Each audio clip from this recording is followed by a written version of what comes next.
Well, hello everybody. I'm going to do a little short video here about my Ironstone collection today.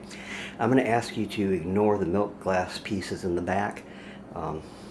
They are milk glass. They are not Ironstone.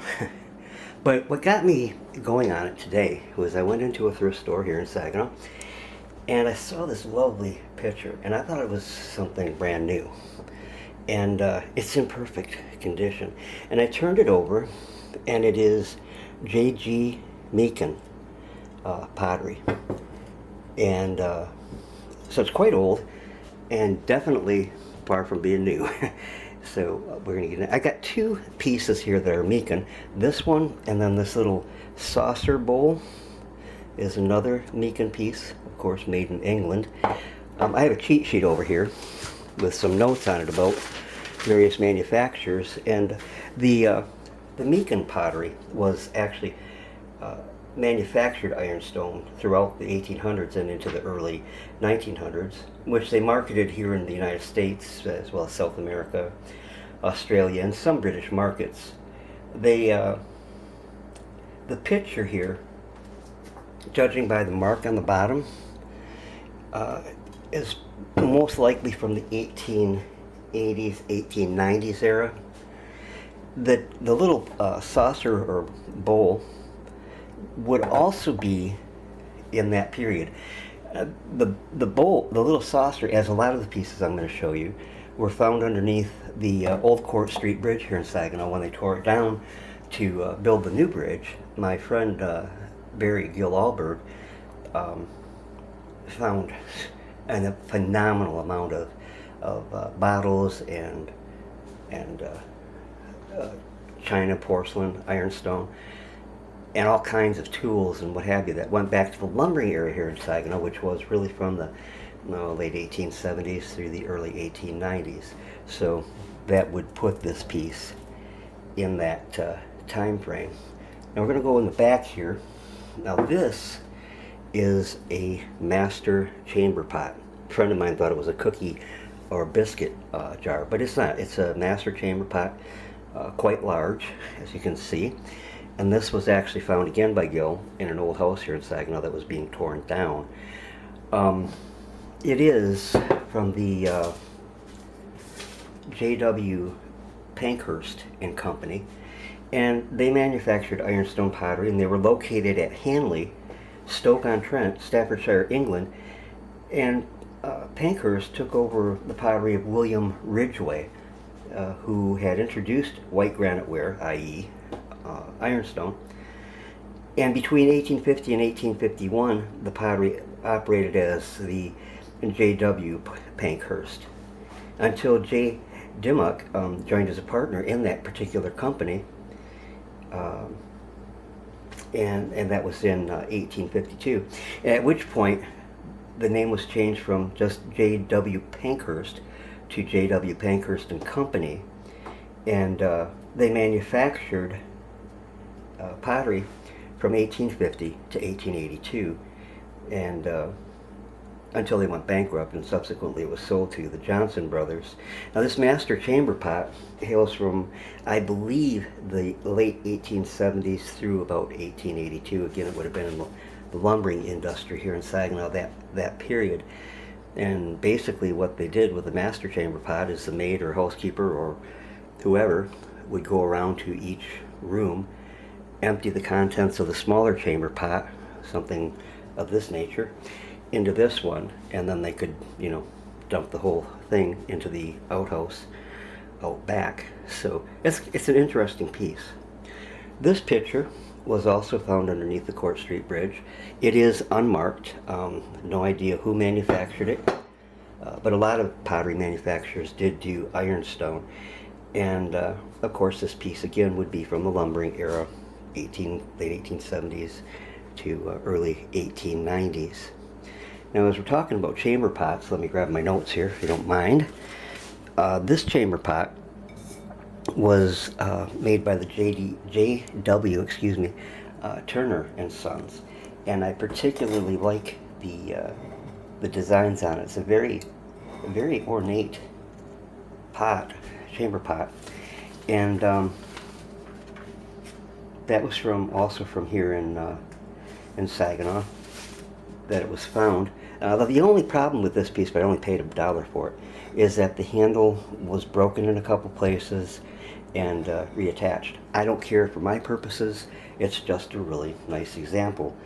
And J.W. Turner & Sons was the Victoria Works, Turnstall, Stoke-on-Trent, in jolly old England.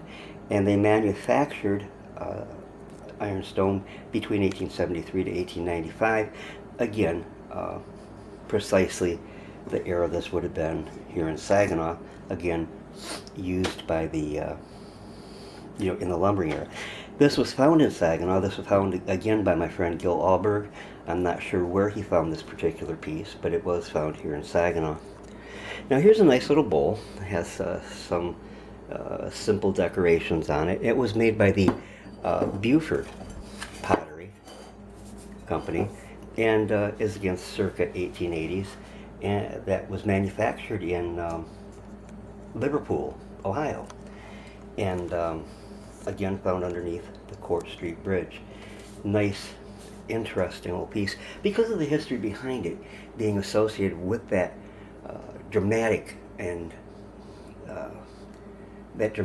vital lumber industry. That Saginaw was the lumbering capital of the world at that time. Now here we have two pieces that were done by Wiley & Sons, and this is the mark on the back, on the bottom of this particular, what would you call it? It's a dish, bowl, whatever.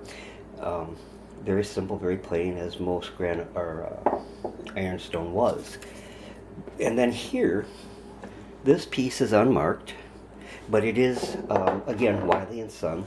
They did the bluebird pattern. It's not in very good condition, but for me, again, that doesn't matter. What matters to me is the history behind the piece. Again, from Saginaw, Michigan. Again, from under the Court Street Bridge. Did we do this one? No. This one, this little saucer, or whatever you want to call it, again, oval shaped, is from the Union Stone China Company.